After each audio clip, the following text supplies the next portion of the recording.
ایک حدیث میں نے البدایہ میں پڑھی اور جب روایت پڑھی نا تو پڑھ کے میں نے کتاب بند کر دی. میں نے کہا بس بھائی اب اس سے آگے کہاں جانا ہے کسی نے, یہ تو حد ہے, اس عنوان پر حد ہے. حضرت انس بن مالک حدیث کے راوی, میری طرف دیکھیے گا, حضرت انس بن مالک حدیث کے راوی ہے, توجہ کرنا. کہتے ہیں ایک بی بی حضور کے پاس آئی, اپنا علاقہ چھوڑ آئی, آ کے کھڑی ہوئی تو اس نے کہا حضور میں خاندان بھی چھوڑ آئی ہوں, سسرال بھی, میکا بھی, ننیال بھی, ددیال بھی, میں ہر ایک کو چھوڑ آئی ہوں. میں جائیداد والی تھی وہ بھی چھوڑ آئی ہوں, مال دولت بھی چھوڑ, ایک میرا بیٹا تھا جوان وہ میں ساتھ لائی ہوں.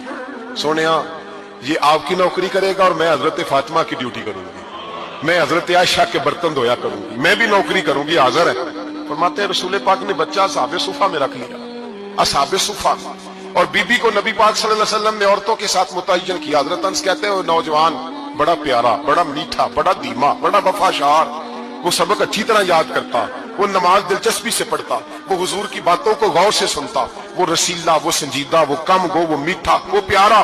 کہتے ہیں بڑی دل کشا طبیعت, اس کی مقناطیسی سی شخصیت, طبیعت کھنچی چلی جائے اس کی طرف, بڑا حسین و جمیل وہ نوجوان.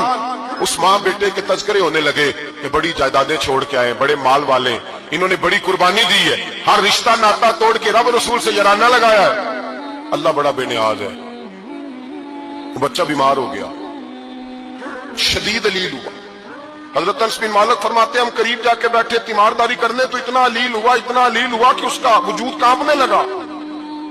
کہتے ہیں کچھ ہی دیر گزری تو اس نے کلمہ پڑھا, روح پرواز کر گئی, روح پرواز کر گئی, سننا روح پرواز کر گئی. کہتے ہیں نبی پاک صلی اللہ علیہ وسلم کو بلایا, حضور آئے تو آنکھوں میں آنسو. نبی پاک صلی اللہ علیہ وسلم نے سر پہ ہاتھ پھیرا اور پہلے حضور نے جملے ارشاد فرمایا تم غسل دو, کفن دو, میں خود اس کا جنازہ پڑھاؤں گا.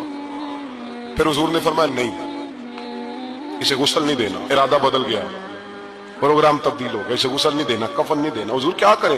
فرمایا اس کی اماں کو جا کے بتاؤ. یہ نہیں فرمایا بلا کے لاؤ, اماں کو جا کے بتاؤ.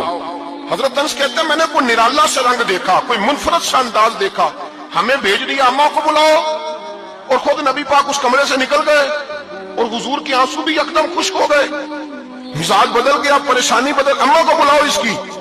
تو نہیں ارادہ ہے محبوب کیا ہے, ارادہ ہے خدا کیا ہے؟ کہ اس کی اماں کو جا کے خبر دی تو ماں کو تو بس کوئی اتنا بتا دے کہ بیٹا سائیکل سے گر گیا ہے, سائیکل سے گر گیا ہے. اماں ساری رات سوتی نہیں.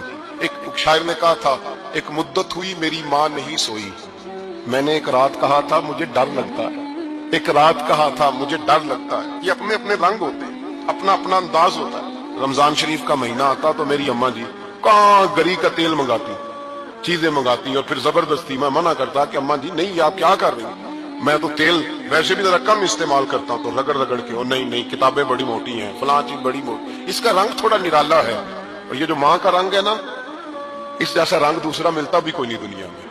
یہ اپنی مثال آپ ہی ہے. اماں کو کہا تیرا بیٹا, اماں ذرا دوڑی, گری, پھر اٹھی, پھر گری, پھر اٹھی, پھر گری, روتی ہوئی آئی. کہتے ہیں پیچھے وہ روئی, لیکن جب بیٹے کی میت کے قریب آئی تو اب نہیں روئی.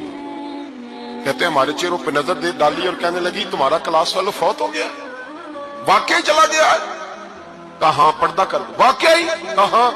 کہتے ہیں اماں نا زمین پہ بیٹھی اور پہلے اس نے بیٹے کے پیر اٹھا کے چومے, پھر سینے پہ رکھے, پھر وہاں سے اٹھی اور ادھر آئی, سر سجدے میں رکھا اور دونوں ہاتھ اٹھا کے کہنے لگی اے اللہ میں دولت کے لیے ایمان نہیں لائی تھی, اے اللہ میں جائیدادوں کے لیے کلمہ نہیں پڑھا تھا, مولا میں تیری بارگاہ میں آئی تھی تو میں تیرے اور تیرے رسول کو مان کر آئی تھی. خدا بندہ میں نے میکے چھوڑ دیے, سسرال چھوڑ دیا, ننیال چھوڑ دیے, ددیال, وہ دشمن تھے سارے دین کے, چھوڑ کے آئی. میں نے آرزوؤں کا بڑا مکان بھی چھوڑا. خدا بندہ بیٹے نے جانا تھا, مجھے شکوہ کوئی نہیں, لیکن خدا بندہ اب میرے سارے کہیں گے تو نے کلمہ پڑھا تھا تو تیرا بیٹا ہی چلا گیا. اے اللہ کی اگر نے دل مسلم کی دل جوئی نہیں, تانا دیں گے بت کے مسلم کا خدا کوئی نہیں. اے اللہ میرا یقین کہتا ہے کہ اگر تو مارنے پہ قادر ہے تو زندگی دینے پہ بھی قادر ہے. خدا بندہ کافروں کو راضی نہ کر, وہ خوش ہو جائیں گے, وہ مجھ پہ تانے کسیں گے, پھپتیاں کسیں گے. اے عرش کے مالک رحمت کا دروازہ کھول,